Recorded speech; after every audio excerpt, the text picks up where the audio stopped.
Evolución del comercio internacional. Etapa 1. Comercio primitivo. Desde la prehistoria hasta el 3000 a.C.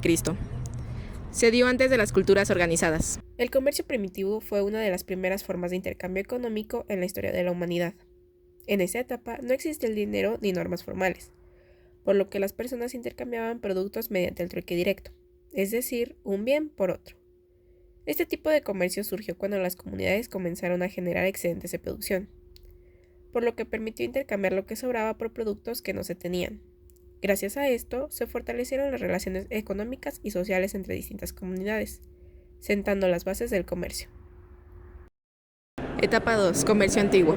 Inicia en el 3000 a.C. y termina en el siglo V después de Cristo.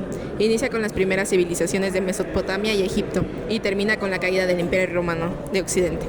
El comercio antiguo representó un avance importante, ya que se introdujeron las monedas y los sistemas de pesos y medidas, lo que facilitó y ordenó los intercambios. Además, se desarrollaron grandes rutas comerciales terrestres y marítimas, como la Ruta de la Seda, que conectaron diferentes regiones del mundo. Este comercio no solo impulsó la economía, sino que también favoreció el intercambio cultural, tecnológico y social entre civilizaciones como Egipto, Grecia y Roma. Etapa 3. El mercantilismo. Surgió en los siglos XVI y XVIII, aproximadamente en los años 1500 y 1750. El gobierno asumió un rol en el comercio exterior muy importante y empezó a un proceso de proteccionismo a todo el comercio. También hubo un rol muy importante en metales preciosos, piedras para la exportación. El comercio internacional se convirtió en una herramienta estratégica para acumular riqueza y poder, estableciendo rutas comerciales controladas por el Estado y limitando la participación de otras naciones.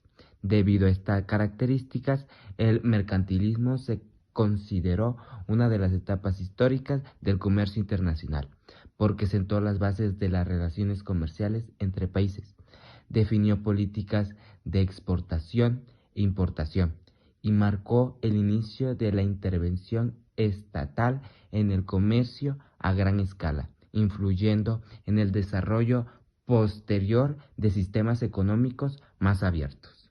Además, en el contexto de la formación de los estados modernos europeos como España, Francia, Inglaterra y Portugal, estos estados consideraban que la riqueza de una nación se medía por la acumulación de metales preciosos, especialmente de oro y plata, por lo que fomentaron una balanza comercial favorable, es decir, exportar más de lo que importaban. Para lograrlo, los gobiernos aplicaban políticas proteccionistas como altos aranceles a productos extranjeros, subsidios a las exportaciones y monopolio comercial en las colonias. Si bien estas medidas fortalecieron a las metrópolis y expandieron el comercio marítimo, también generaron tensiones internacionales, rivalidades coloniales y conflictos bélicos.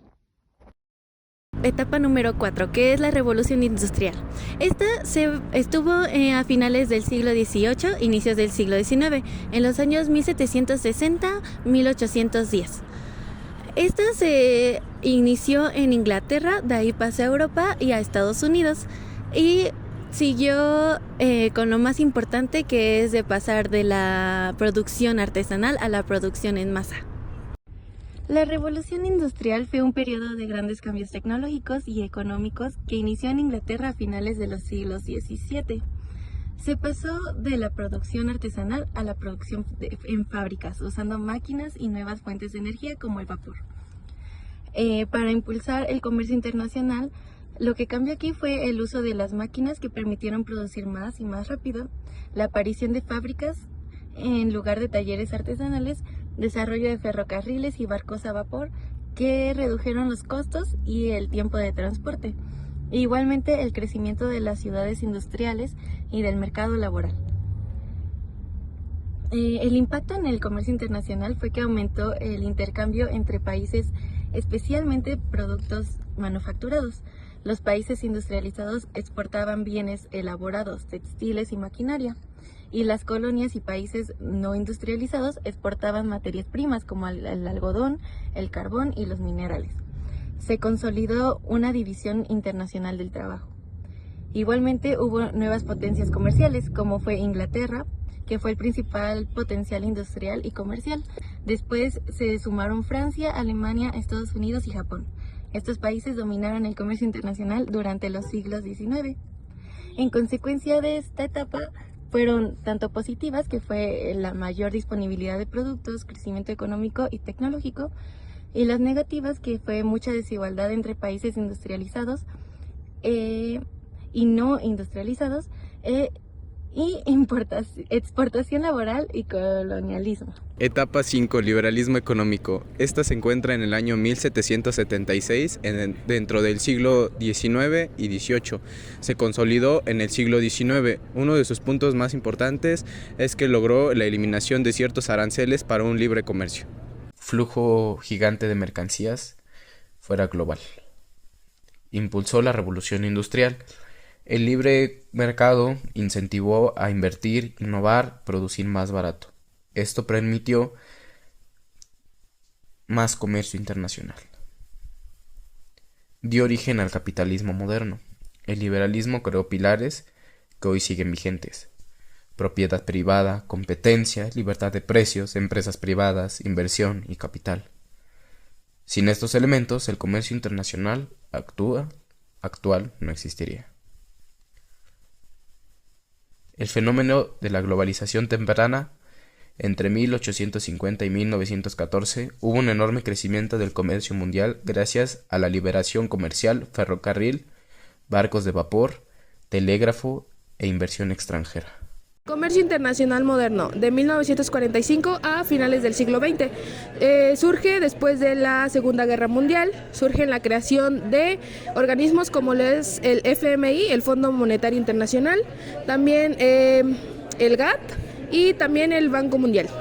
Tal y como se mencionó, esta etapa fue después de la Segunda Guerra Mundial. Se crearon organismos internacionales como el GATT en 1947, el cual redujo aranceles, la OMC en 1995, que reguló el comercio mundial. Se firmaron tratados de libre comercio, se redujeron barreras arancelarias y no arancelarias, aumentó el comercio multilateral y se fortalecieron bloques económicos como el Mercosur. Esta etapa fue clave ya que se establecieron reglas claras y comunes para el comercio, se promovió la estabilidad económica internacional, se facilitó la expansión de empresas a mercados extranjeros y el comercio dejó de ser solo bilateral, es decir, que el intercambio se daba principalmente entre dos países, es decir, una relación comercial directa entre A y B, y pasó a ser un comercio global, que significa que el intercambio ya no es solo entre dos países, sino que forma parte de una red mundial interconectada. Etapa 7. Globalización. Desde la década de 1980 hasta la actualidad, y se intensifica con la apertura de nuevos mercados, del Internet y de la digitalización. En esta etapa hubieron avances tecnológicos como lo son el Internet, la logística y el transporte aéreo. También hubo una aparición de cadenas globales de valor, es decir, un producto se fabrica en varios países. Un crecimiento del comercio electrónico, una mayor movilidad de capitales, empresas y servicios y una interdependencia económica entre países. Esta etapa, de igual manera, fue clave para el comercio internacional porque el mundo se volvió un mercado interconectado, las empresas operan de forma transnacional, se intensificó la competencia internacional y por último el comercio ya no es solo de bienes, sino también de servicios y datos.